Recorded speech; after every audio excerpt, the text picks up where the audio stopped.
Good morning, welcome, and thank you for joining NSAR today. My name is Sarah O'Brien. I'm the project lead on the Apprenticeship Intermediary Service. This webinar today is specifically for apprenticeship providers across England. I'm joined by David Hyam, who has been working as a partnership lead on the Apprenticeship Intermediary project, and he's been covering the Yorkshire and Humber regions. Both David and I have over 30 years working in apprenticeships and leadership and management positions in both independent training providers and FE colleges.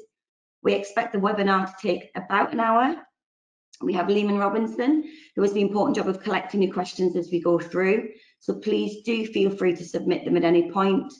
And you can do that by clicking the question button. Due to the large number of delegates that we have on the webinar, we may not be able to answer all of your questions, but we will follow it up with a Q&A afterwards, and we make the slides and the FAQ available after on our microsite. So the aim today is to give you the background to the Apprenticeship Intermediary Service and what it is, and provide you with insights into what NSAR have been doing in partnership with the ESFA to raise the awareness and the understanding of the expansion of the ESFA's digital apprenticeship service, which, as you know, has now been opened up to smaller employers, excuse me, ahead of the end of non-levy allocations. We hope to help you think about your business agility and help you transition yourselves, your teams, and your smaller employers in getting ready to use the apprenticeship service. Hopefully today you leave this webinar with considerations to your internal processes, your operational models, your employer engagement activities, and ultimately we want to help you make informed decisions for your business so you can successfully onboard yourselves and your teams to the apprenticeship service changes. We'll also provide you with handy tools that you can use with your smaller employer client portfolio to help them get set up and registered to their apprenticeship service account and get them to a point where they can independently use their apprenticeship service account moving forward with or without your support. With David and I, we also have Amanda Cleary, who's joined us. Amanda is partnership lead for West Midlands, and he was excellent technical experience using the apprenticeship service, particularly setting up new accounts for smaller employers, so she can join us on the Q&A panel and you can put any technical questions to her. So of course, excuse me, we can't not mention coronavirus and the impact it's having on all of us. We hope you're following the government's instructions and socially distancing and where possible working from home. We absolutely appreciate that we are in worrying times, and we first and foremost hope you're all well and remaining healthy. But we also recognise business continuity is really important as far as possible to protect apprentices, jobs and employers. But can I make it clear that at the outset of this webinar, we're not the voice of the sector or of the ESFA, so we won't be able to answer any questions that aren't related to the intermediary service or the apprenticeship service. This slide provides a link to the Department for Education Support for Business Guidance document. And on the left of the slide, you'll see the DfE's coronavirus helpline number. The government, amongst many other measures, have introduced the coronavirus business interruption loan scheme to provide finance support for SMEs. And we do know that there is a lot of discussion and some surmise and assumptions happening within the sector around breaking learnings, redundancy extensions for apprentices, EPA, etc. Again, any questions related to any of this, you can find the link to the government's guidance on coronavirus apprenticeship programme response, which you may have already seen, but you can pick up these links and the apprenticeship policy update accordingly. So this is the agenda for today. I'll give you a moment or two to digest before we move to the first item. So the aim of the webinar really is to understand how apprenticeships have changed and particularly for smaller employers, and just a reminder of where the sector has been and what the planned changes are in 2020. So 2012, we had the Richard Review looking at the quality of apprenticeships. And then following this review, the ESFA Skills Funding Agency, well, the ESFA introduced the new standards and trailblazers. And as part of the government's apprenticeship reforms, as we already know, in 2017, the apprenticeship levy was launched. Larger businesses were introduced to a new way of engaging in funding apprenticeships. Fast forward to 2020, and we have significant changes again, this time focused on smaller employers. January 2020 saw the apprenticeship service expand to reach smaller employers. August will see the final shift to standards by the withdrawal of frameworks, and in November we'll see the end of non-levy contracts. This means we have a few months to get smaller employers registered onto the apprenticeship service. We know the past 3 years have been a significant shift for both providers and levy employers, and this year is about making the same shift with our smaller employer networks and transition to the new way of engagement with apprenticeships.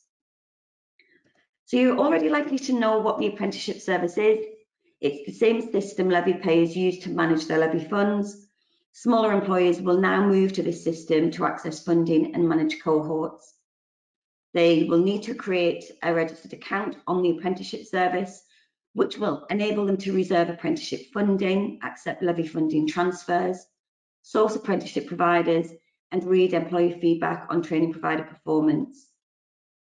For those of you who have fully spent your non-levy contracts, it's important that you work with smaller employers and get them registered to the apprenticeship service to enable them and you to access apprenticeship funding for new starts. Getting both employers and yourselves ready in advance of the November change means you'll have time to identify the most effective and efficient ways in which to embed this apprenticeship service into your everyday business. This video has been put together by the ESFA, which we'll play now. It does show how straightforward the process can be for providers to help smaller employers set up their apprenticeship service accounts. You might have already seen this, so do bear with us. It's about 8 minutes long. So I'll play this now.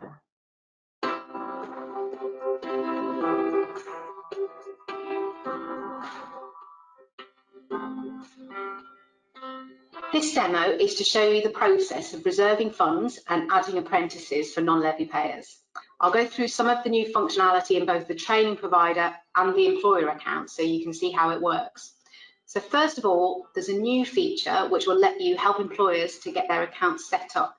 And you should be able to see this in your accounts under Setup Employer Account. You can use this with levy payers and non-levy payers. The feature is designed to let you get the process started for an employer. They'll still have to do most of the process themselves, but it provides them with a link in an email to make the job easier. You need to get permission from the employer to set up the account first, so you should talk to them first and let them know to expect the email. So fill out the employer's details first. You'll need their organisation, their first name and last name, and their email address. You can then confirm the details, and you can also see a copy of the email that they'll receive. And once you're happy with that, just click Invite the Employer, and it'll send out the email to them. Once you've done this, you can go back to the home page and carry on from there. The employer, we switch to the employer screen now, will get an email explaining to them what they need to do with a link in the email. Clicking on the link will take them to the registration form, and it will also pre-populate most of the details that you've filled in for them. So all they'll need to do here is create a password and confirm the password. Then they'll receive a code in an email that they'll need to fill out to confirm their email address. And next they'll be taken to the Add PAYE screen. So from here, they'll choose the method that they want to use to add their PAYE scheme details. And this part of the process is now slightly different. Previously, employers had to fill out their government gateway details to access the service, but that could be quite difficult for some employers who couldn't easily get access to them. So now, employers who don't pay the levy can choose to register with their accounts office reference number rather than their government gateway details. So this should be much easier for most employers to find. Levy payers will still need to register with the government gateway to allow the service to access their levy balance. Employers can also choose to skip this step and come back to it later, but they won't be able to access any of the functionality in the service until they've added a PAYE scheme. So we're going to choose the accounts office reference route so you can see how that works. So if the employer chooses this route, they'll need to add their accounts office reference number and their PAYE scheme number here. And they can get those from any correspondence they get from HMRC, or they can also just call their accountant and get it from them. Next, they'll just need to confirm that the details are correct, and then they move on to the agreement. So again, here they can skip this step and come back to it later if they want, but they won't be able to access all of the functionality if they skip this. The agreement has a useful summary at the top to help employers understand the key points that they're agreeing to. And then at the bottom, they can download the agreement if they want to, And again, they've got the opportunity to skip this step and come back to it later if they need to talk to anybody else before they accept the agreement. So we're just going to accept it now.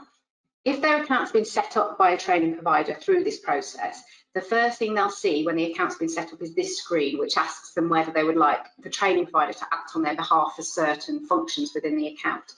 At the moment, the training provider can add apprentices, reserve funds, and recruit apprentices on their behalf. So if they select both of these permissions and then move on to their home page, there's no need for them to do anything else now until the apprentice is ready for approval.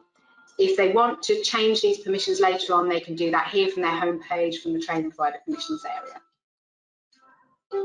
So the next step is reserving funds. So we're going to go back to the provider screen for this.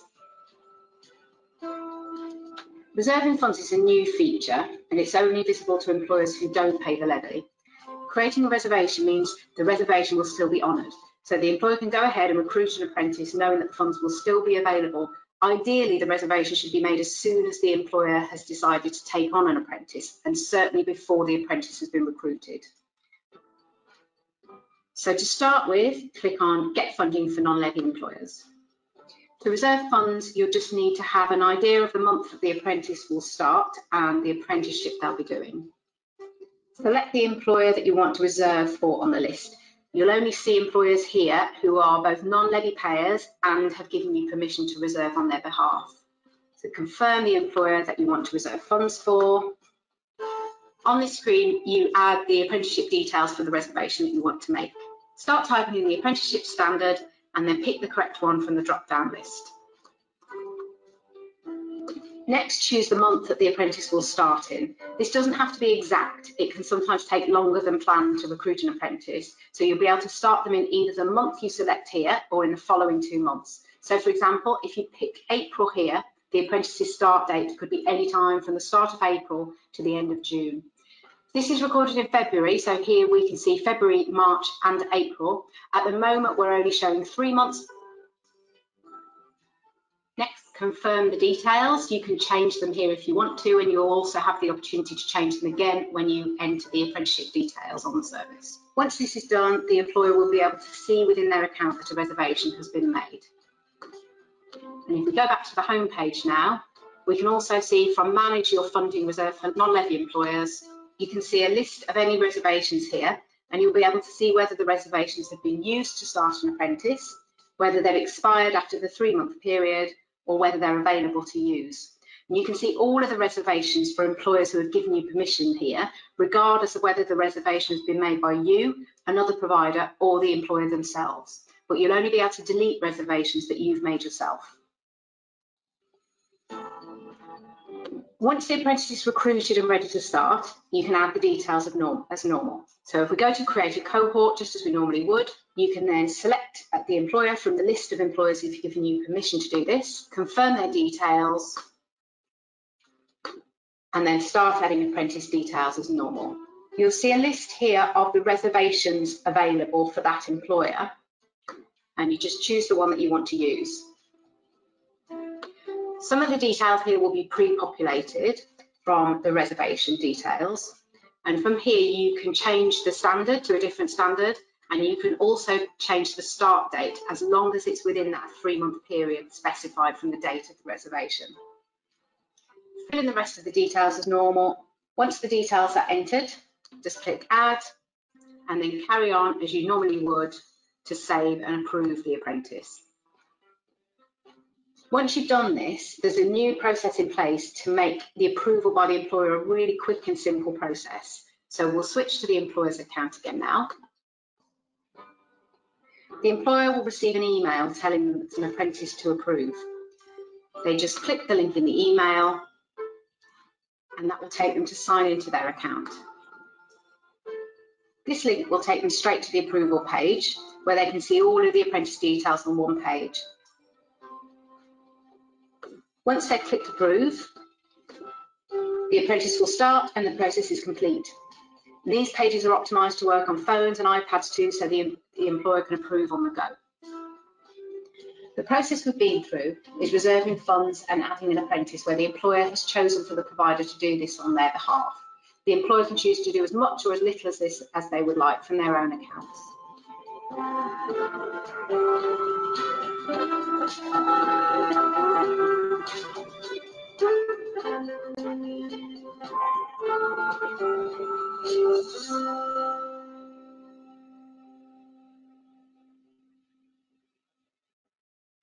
So I hope you found that useful. The step before that about creating and registering an employee's account can be done via a service through NSAR, but also the tools that we show you later on you'll be able to help and handhold your employees using step-by-step how-to guides. I hope that was useful, but we will share this with you at the end. Let's have a look at what the impact of non-levy contract allocations means in relation to income streams. So this section is to help you think about some of the things which you might want to do differently to streamline the apprenticeship service into your existing processes. With the end of non-levy allocations, you'll be looking at replacement revenue streams even more so in current times. And of course, you'll be thinking about how you can introduce or strengthen operations to work efficiently to introduce the apprenticeship service to yourselves, to your own business and to your smaller employers. A basic calculation shows that a provider with £100,000 worth of non-levy contract is equal to 20 apprenticeship starts at an average value of £5,000 based on a 12-month programme. The apprenticeship service currently limits 3 funding reservations per smaller employer at any one time, and data tells us that 81% of smaller employers are more likely to engage in less than 3 apprenticeships at any one time. If you're securing 1 apprenticeship start per employer, then on that calculation you would need to contract with 20 smaller employers.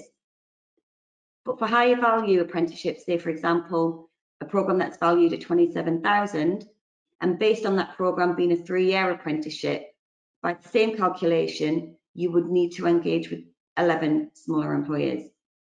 The final example, on an average of a £7,000 valued apprenticeship on a 12-month programme, you'd be looking at engaging with 14 smaller employers. So hopefully this gives some thought on helping your smaller employers transition onto the apprenticeship service and what you need to do as providers to aid that process. Of course, there are lots of levy transfer schemes, so please do reach out to your regional intermediaries who can provide you with more information on those in your local areas. In order to ensure that you as providers do remain compliant and uphold quality, there are measures you can all take so you're not at risk of accidental breach of compliance when introducing your smaller employers to the apprenticeship service. Key learnings so far are to ensure that the smaller employer has an apprenticeship service account before enrolling any apprentices. Check that the start and end dates match on both the apprenticeship service employer record and your paperwork ready to put onto your internal system.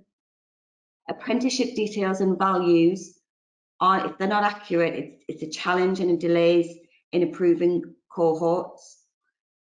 Please note that the apprenticeship service does not allow a retrospective start date to be entered. So if you enrol and process an apprenticeship start and then identify a data mismatch on the apprenticeship service record of the employer and the start dates differ, then that's a challenge. So that process needs to be thought about upfront to make sure that that doesn't happen.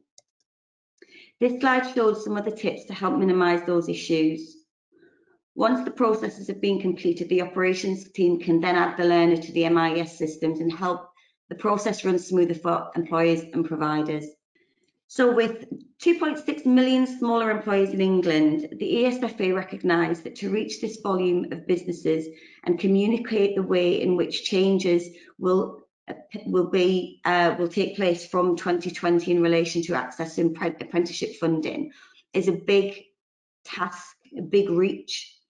60% of the workforce are employed by a smaller employer who have traditionally been big engagers of apprenticeships, mostly at level 2 and level 3. And it's important that a collaborative effort is made to help reach that number of employers. 96% of smaller employers employ less than 10 staff, and a lot of those will engage with apprenticeships but may not necessarily have access to the systems and the information to help them set up and manage their apprenticeship service account. So this is where the ESFA engaged with NSAR for us to deliver a one-to-many centralised support service to intermediary organisations such as local enterprise partnerships, local authorities, growth hubs, Federation of Small Businesses, sector bodies, etc. We've been delivering activities, developing resources and tools to help those organisations understand the apprenticeship changes and provide them with the tools and the information to help them raise the awareness within their smaller employer networks. The progress of the project so far has seen us develop a national intermediary engagement plan, and working closely with the ESFA and intermediaries, we've established a large network in a very short space of time. We mobilised the contract in November and the contract ends tomorrow. From a national perspective, in terms of how we've engaged, you'll see on this slide the map of how we've broken down the regions in England by geographical location, and then again broken them further down into local enterprise partnership regions. There are 38 LEPs, and within each region there are significantly more intermediaries. So to mobilise and scale, we recruited partnership leads to engage with intermediaries in assigned clusters. To date, we've engaged with over 400 intermediaries across England, and we've had 100 events either in plan to attend or deliver, and these have now been converted to webinars and Zoom masterclasses. We've developed a handy toolkit with step-by-step guides and instructions that intermediaries, providers and employees can use to help guide them through the changes, the processes and how to set up and use the apprenticeship service. NSAR are also offering a registration service to help employers create an account on the apprenticeship service. For providers who require help with setup, you can contact us at apprenticeships@nsar.co.uk. Contact details will be on the slides later on. So this slide shows images of the toolkit, which is aimed at intermediaries and comes with downloadable step-by-step guides, how-tos, videos, lots of other useful tools. It is almost ready to be launched. It's an interactive resource, so anybody can really use it with employers. It can be used independently. It can be used in partnership with. And you can download it from our Microsite by registering your details, which will enable you to log in and access them. You can see the apprenticeship contact details at the bottom of future screens. The first 8 highlighted tools are particularly important for you as providers. So these are how-to guides and step-by-step instructions on how to register an account, so you can use that with your employers, how to accept levy transfers, how to create a government gateway ID, details on how to use the apprenticeship service and how to add apprentices and reserve funding, approve entries, and how to change passwords on the apprenticeship service account. It's also really important to point out that it's best practice to always recommend to your employees and intermediaries that they add second users to the apprenticeship service, and there will be a step-by-step guide on how to do that as well.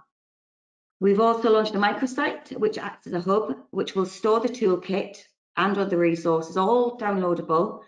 The site will be user-friendly. There are links, tools and videos to help navigate through the changes, and we will keep that up to date moving forward. The toolkit will be version controlled, so new releases will be updated as changes occur. It's also important to note that the ESFA look to make improvements to the apprenticeship service platform to make it more efficient and continue to make it really easy to use. Where they do make further developments to either apprenticeship processes or the apprenticeship service platform, then it's important that you are aware of it and keep yourselves abreast of the changes. So our tools and microsite hopefully will help navigate any future changes. But again, please do refer to the gov.uk website for all updates and information regarding changes to apprenticeships, and particularly on their response to COVID-19. So if I can hand over to David, who will help you think about some of the key things that you might need to consider, which will support you and your smaller employers. Thanks, Sarah. For you all to retain the employers you are working with and ensure you remain key in your area's sector and add value to your service propositions, some things that need to be considered. Registering your clients to the apprenticeship service as part of your engagement process is really key. and offering a managed service to do this on your client's behalf to give them a real smooth onboarding process. Enhance the business development and operations team's work and to make sure that's aligned to be accurate and efficient in the apprenticeship service management process. Your operations teams are really key to this because it's imperative that we make sure that we check that the start dates match on the apprenticeship service account with what's being processed on paperwork and internal systems. Make improvements to support ongoing management of apprenticeships and client apprenticeship service where changes occur, especially things like breaks in learning and withdrawals. The impact of the expansion of the apprenticeship service to smaller employers is a big step change for providers to adopt swiftly, especially with what's going on at the moment. And effective is really key to minimize disruption and business continuity. To get on board with the changes, it's going to be important to review your current systems and processes to see where you can update them and change them to respond to the apprenticeship service. The latest set of changes are far more wide-reaching internally than a lot of providers have realised. With only a 3-month window to reserve funding, providers will need to be very organised, as they won't be able to reserve funding at the initial engagement with the employer. So for those providers that tend to enrol at certain points in the year, so August, September, where there's college day release involved, or where it's aligned to certain tests, so AAT, SILEX, often you'll find that the vacancy has been secured more than 3 months in advance. I know from personally working with engineering and construction sectors, it's common to start engaging with employers as early as January for cohorts that are going to start in August and September.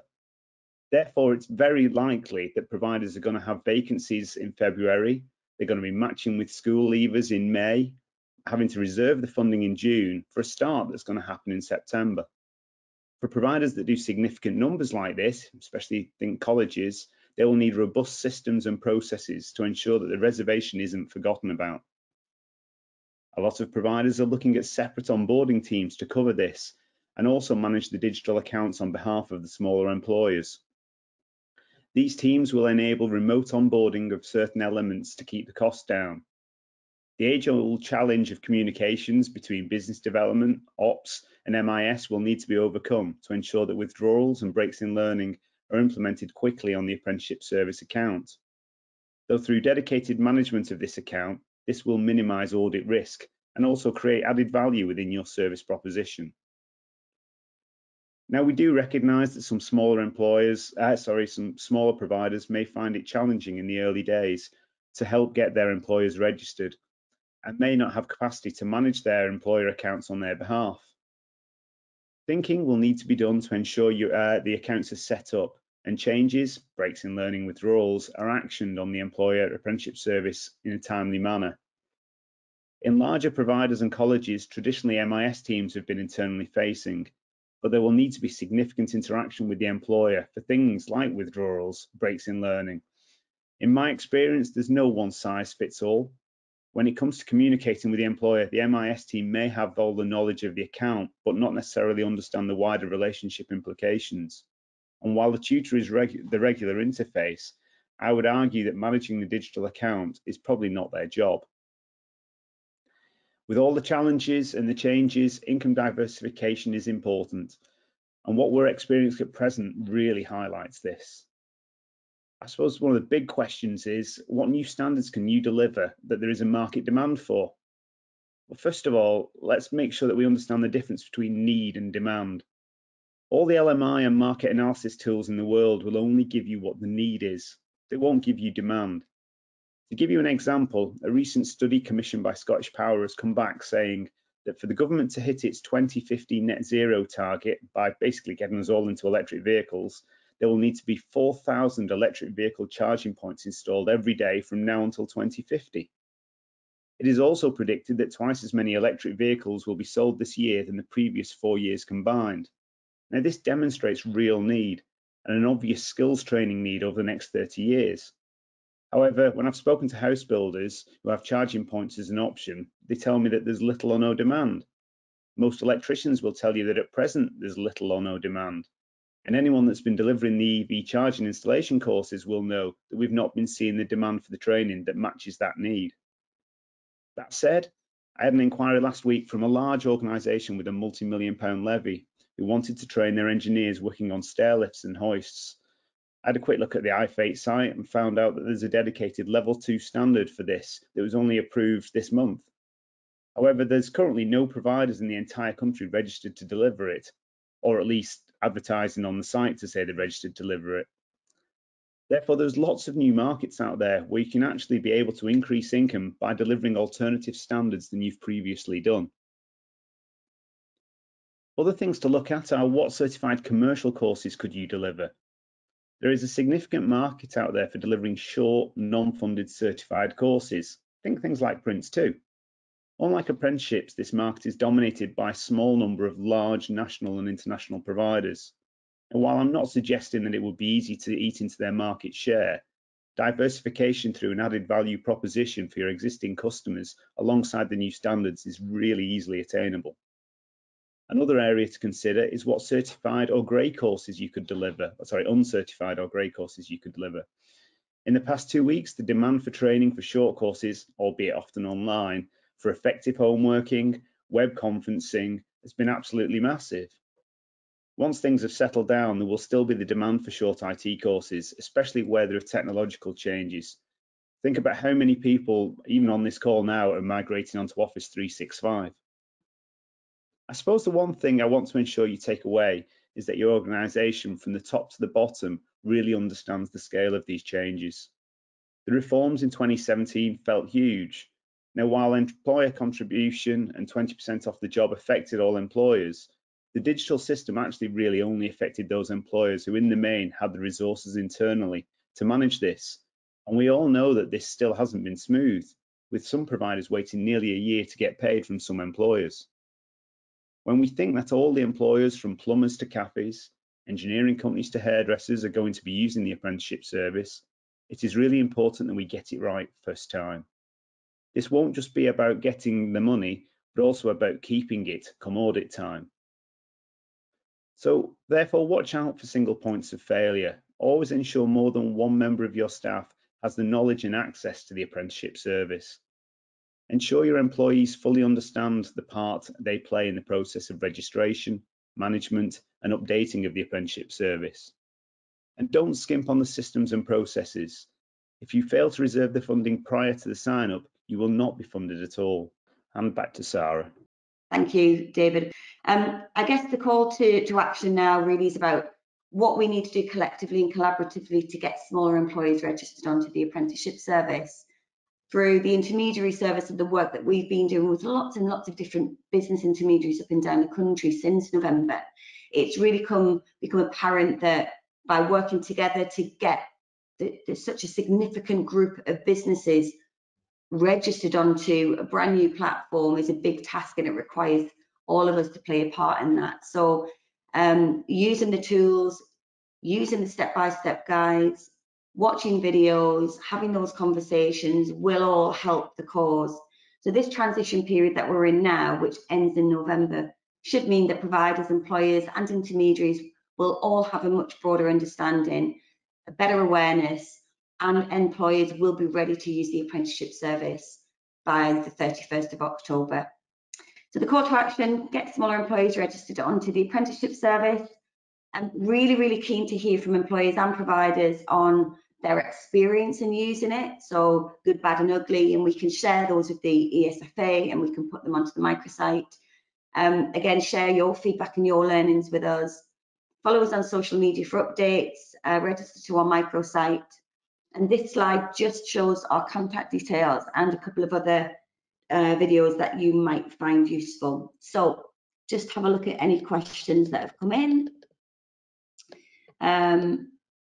There is, hi, is this video available to view online now? It would be beneficial to be able to share the link for all staff working with employees who are unable to attend the webinar. Yes, absolutely. So what we'll do is you'll be able to register your details to the Microsite and download it this way, but we'll also send out the video, the webinar, and any other information that we think is useful right now, and we'll send that to all delegates who have registered. Do employers have to reserve funding? Yes, they do.